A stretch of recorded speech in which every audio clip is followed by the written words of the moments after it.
大家分享偉大神同小人物呢個系列，就係小人物去跟大人物。咁樣咧，無論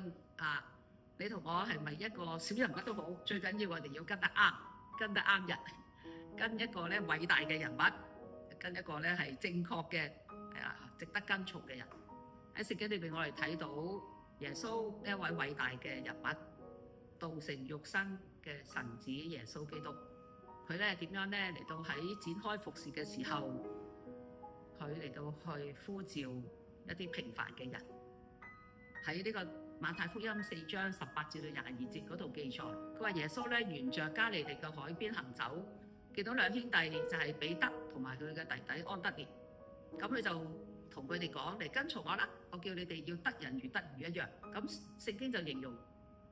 他們立刻捨了網，就跟從他。跟住21節，耶穌又由嗰個位繼續向前走，又見到另外兩兄弟，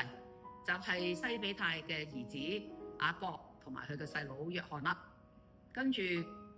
耶穌又呼召佢哋。22節，他們又立刻捨了船，辭別父親，跟從耶穌。當年喺加利利海呢幾個普通嘅漁夫，竟然成為咗翻轉無數生命嘅一個嘅服侍者。呢個咧，主耶穌出嚟傳道，傳天國近了，你們要悔改福音嘅呢個訓練門徒嘅天國大業，就由呢幾個嘅漁夫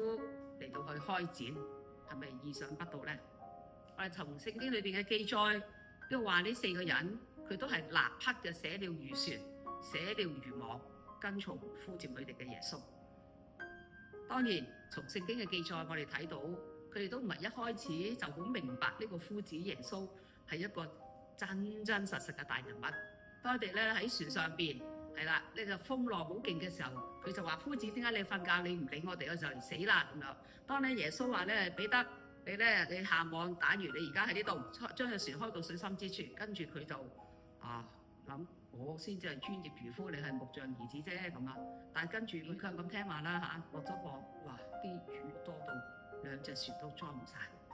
喺嗰個時候佢就話：赦免我呢個罪人，主啊，離開我吧。佢哋跟從咗，跟住越嚟越認識呢一個嘅大人物係咁樣嘅。所以弟兄姊妹，我哋都係神國裏邊嘅小人物，但係我哋跟從呢個嘅大人物，我哋嘅主耶穌基督，咁我哋就能夠去專心嘅一致嘅嚟到咧去走呢個跟從嘅路。呢個亦都係上帝嘅心意。喺哥林多前書1章26至到29節，使徒保羅話：弟兄們啊，佢話咧按着人嘅觀點，其實有智慧嘅唔多，有能力嘅唔多，有尊貴地位嘅唔多。但神佢係揀選咗世上愚拙嘅，為咗使到嗰啲有智慧嘅羞愧；揀選咗世上軟弱嘅，使嗰啲強壯嘅羞愧；揀選世上卑賤嘅，被人厭惡嘅，嗰啲一無所有嘅，廢掉嗰啲樣樣都有嘅。因此佢話，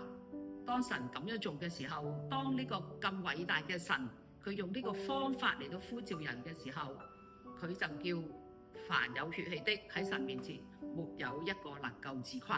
讓我哋明白上帝呢個心意，讓我哋個個都跟從我哋嘅大牧者耶穌基督，專心跟從到底。